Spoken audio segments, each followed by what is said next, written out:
Yesterday, representatives from Meghan Markle and Prince Harry alleged a near-catastrophic car chase that lasted 2 hours in the city of Manhattan. And now witnesses are speaking forward. The mayor, the NYPD, the taxi driver, security details. And man, it's not looking good for Meghan and Harry.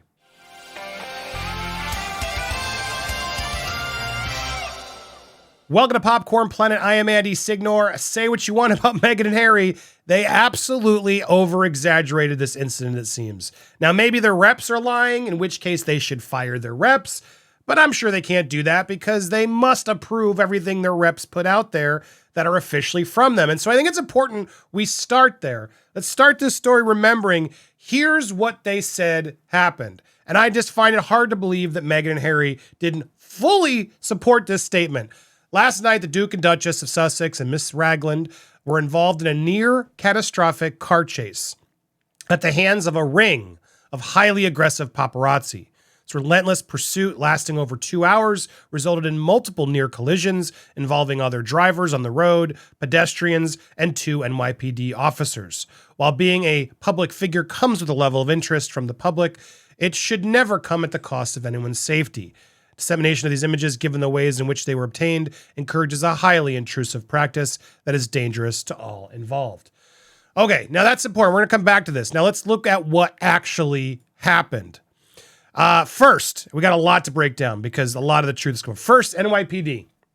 NYPD assisted the private security team protecting the Duke and Duchess of Sussex. There were numerous photographers that made their transport challenging. The Duke and Duchess of Sussex arrived at their destination, and there were no reported collisions, summonses, injuries, or arrests in regard. So again, this is important. NYPD's like, yo, dude, nothing of like what you said happened. Yes, it was challenging. You're a celebrity. Yes, there was paparazzi. I believe there was something happening, but what did they call it? 2-hour near catastrophic car chase. Relentless. Multiple near collisions. Pedestrians hitting NYPD officers. That's not what happened here.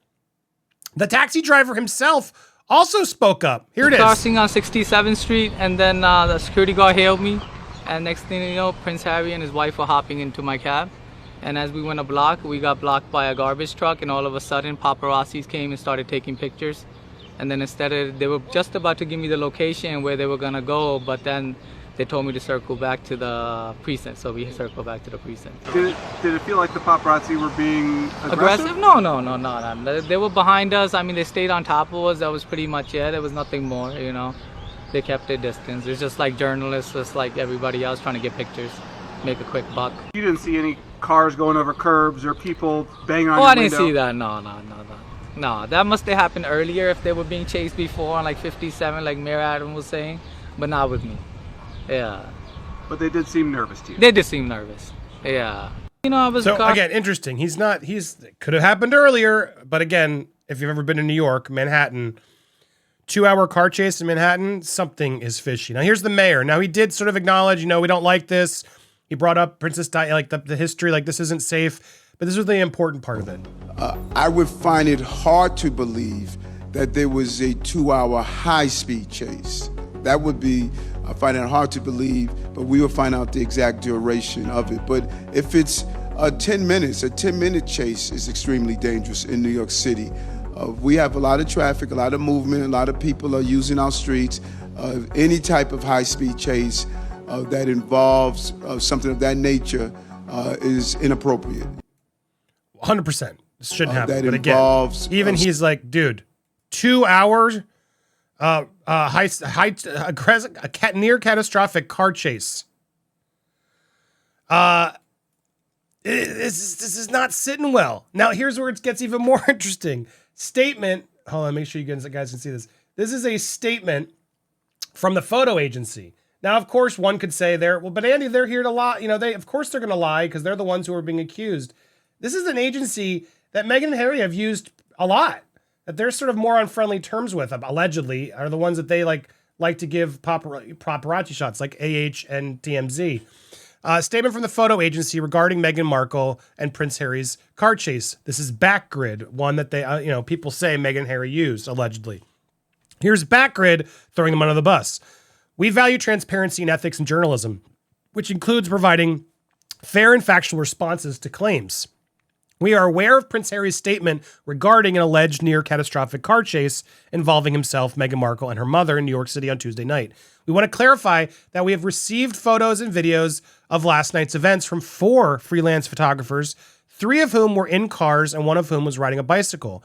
It is important to note that these photographers have professional responsibility to cover newsworthy events and personalities, including public figures such as Prince Harry and Meghan Markle. Facts. This is what comes with being a celebrity. According to the accounts given by these freelance contributors, they were covering the couple's stay in New York City, including the possibility of a dinner after an award ceremony. They had no intention of causing a distress or harm, as their only tool was their cameras. A few of the photos even show Meghan smiling inside a cab. Photographers report that one of the 4 SUVs from Prince Harry's security escort was driving in a manner that could be perceived as reckless. Vehicle was seen blocking off streets, and in one video, it is shown being pulled over by the police. We understand that Prince Harry and Meghan Markle's security detail had a job to do, and we respect their work. We do, however, want to point out that according to the photographers present, there were no near collisions or near crashes during this incident. Photographers have reported feeling that the couple was not in an immediate danger at any point. So now you got them coming forward saying, now this is what's interesting too. Timeline of the crashes come together from Sky News and NBC News together, breaking down what happened. They leave the Ziegfeld Ballroom with a private security who took them around 10 p.m. Police say the couple wanted to go back to where they were staying on the Upper East Side. Harry and Meghan didn't want paparazzi to know where they were going, so they were driven across 57th Street and other streets for about an hour and 15 minutes. Basically, they were trying to lose the paparazzi so they didn't see him at their home. This was the alleged chase. One NYPD vehicle was escorting their vehicle. Sussex were driven to 19th Precinct, stayed there around 15 minutes. Police helped get the pair off the block and got into a different car. They got to their residence without being followed. Police have said it was a bit of a chaotic scene. Sure, chaotic like every other day when paparazzi follow you. There's this weird argument that the Meghan and Harry are trying to put out there, like that they shouldn't be followed by the press. Sorry, that's not how it works. I'm not saying it's okay and it's right, but that's how it is currently in the world we live in. And when you are famous, the paparazzi are going to follow you in public spaces such as New York. And that's why you are rich and powerful enough to have security details and the NYPD following you. You have help. And you could have stopped at any point to go to a police station. They're all over New York City. I don't understand why they put out this press release. This is like screaming fire in a movie theater, but you just saw someone lighting a cigarette. Like, this is nuts. This is overly extreme, and this is dangerous to put this kind of thing out there where there's no evidence of it. There's none. And as we break through here, make sure I have this. Sorry, let me put because I moved it. That's what happened. Whenever I move this, it messes it up. There we go. What's crazy about this, too, there we go. Taxi driver said that after a few minutes, security guard asked him to drive back to the police station, concerned that they were too exposed to the photographers. Singh said he headed then north up Madison to take the group back to where he picked up. I don't think I would call it a chase. I never felt like it was in danger. It wasn't like a car chase in a movie. They were quiet, seemed scared, but it's New York. It's safe. And then a photographer on the scene told people that it's sensational to describe the pursuit as near catastrophic. Nobody got a ticket or arrested. I don't see how it was near catastrophic other than crazy hyperbole. A second source added at any point they could have gone to a police station or pulled into a garage. Thank you. That's what's so frustrating about this. They had every opportunity to be able to walk away. People have viewed video footage of, this is People magazine, and I think they're more reputable than others, have viewed the paparazzi footage showing an NYPD car talking to the driver of an SUV, which is stationary in the middle of the street. It is not possible to see who was in the vehicle, but the source alleged that before the footage was taken, Prince Harry and Meghan Markle's driver got pulled over after he was observed by NYPD swerving and almost hitting pedestrians while trying to evade the paparazzi. That's key right there. They're saying the NYPD pulled over Prince Harry and Meghan because they were the ones who were driving erratically. Source says the driver was wearing a suit and driving an SUV, and the Sussex were not in a yellow taxi cab at this point. Another source suggested that the photographers who took the footage leaving the venue may have been trying to find out where they were staying so they could follow them to the next day. Source added that there was no need to photograph them once they secured the images of the couple entering and exiting the venue. So look, that to me is what happened. They didn't want the paparazzi to follow them back home, is what I'm gathering here after this event that they went to. And I could respect that. They were trying to lose it. Member of Prince Harry's and Meghan's security detail told CNN what we were dealing with was very chaotic. The public were in jeopardy at several points. It could have been fatal. But chaotic by who? Who made it fatal? You guys or them? That's what's really important to figure out here as we go through this. Because as we break down, security experts are now chiming in as well, and I think they're right. Moving them from a protected SUV to a taxi amid a chase makes zero sense. Make that make sense. From everything I'm reading, it sounds like the security detail is the one who's really should be rechecked.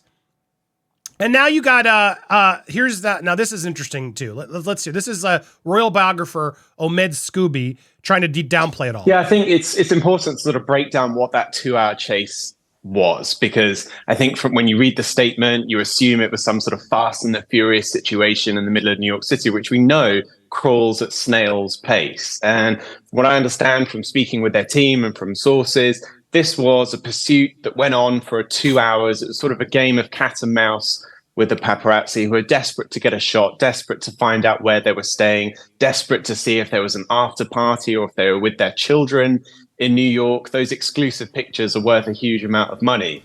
And so as they meandered and sort of weaved throughout the streets, their car sometimes sat in traffic, surrounded by photographers on bikes and cars behind them. And then there were moments where the road was clear and the car went up to 80 miles an hour, trying to lose some of the people that were following them. And of course, as we heard, there was that desperate moment towards sort of the end of the sort of, or into that, close to that second hour, where they even stopped at one of the police precincts in New York just to sort of like get their bearings and figure out the next plan, which of course saw them getting into a taxi briefly for 10 minutes to try and evade the paparazzi. It's sort of a dangerous game. And now this guy, first of all, is the royal biographer who claims to not be a mouthpiece for Meghan and Harry, but is clearly a mouthpiece for Meghan and Harry. In fact, Meghan had to apologize for forgetting that she gave details to the authors of Finding Freedom, which this biographer wrote. So, no connection. This guy's clearly not out there trying to spin a narrative for Meghan and Harry at all. No, at all. It was like a Fast and the Furious with how dangerous. Guys, look, some of you like Meghan and Harry, you're annoyed I do this coverage. I know more of you don't. You enjoy when I go against these two. But this is the problem here. This is being a celebrity. Every celebrity's got to deal with this. It comes with the territory. When you put a statement out there saying this was a near catastrophic car chase, you are crying wolf. You're begging for attention. You are now putting yourself and opening up yourself to ridicule. Sure, it may have been scary. Sure, they may have been pursuing you, but this sounds way worse. And the only reason people are thinking of a Fast and Furious car chase is because you put this out there. You put this into the world. The way you wrote it and sent it into the world was wrong. This isn't the way you do things. And then you have your own security detail, who to me are the ones that should really be looked into. Were you pulled over by the cops? It sounds like you were. It could have been fatal. I mean, anything could be fatal. This pen could be fatal if I use it improperly. My goodness. But then you got this saying, former royal bodyguard speaks out over the conflicting accounts. This should have been properly stage managed. Former bodyguard says this is ridiculous. The protection team, he has got a moment. He has never dealt with such a high profile case. The protection team he has got at the moment has never dealt with such a high profile celebrity. The whole point is you have to take advice on this. I don't know what extent the New York Police Department were involved, but basically it's something that needs to be properly stage managed. Basically goes on to just criticize all the way that this went wrong. They need to fire these people. Their security detail is clearly the problem, and their PR people are the problem. Or Meghan and Harry are what everyone's saying they are, which are attention-grabbing narcissistic liars who, I want privacy, but make sure you take it from this angle type of people, which is where I'm leaning the more and more this comes out. So what do you say all this? Is this enough for you to say definitively, okay, this was a bad look? Why don't Meghan and Harry just fix this? Oh, right, because they like the attention, I think. They seem to revel in it. What do you guys think? I want to hear your thoughts down below. We will keep you privy to this if more information comes out. But yes, I'm going to call it. Sure looks like they lied. If you want more updates on this and so much more, make sure you hit that subscribe button, hit the bell for alerts, smash the thumbs up if you agree or even if you disagree, and leave a comment down below on your thoughts on why you agree or disagree. Thank you guys so much for watching. We will be live later today. Look forward to seeing you there here on Popcorn Planet.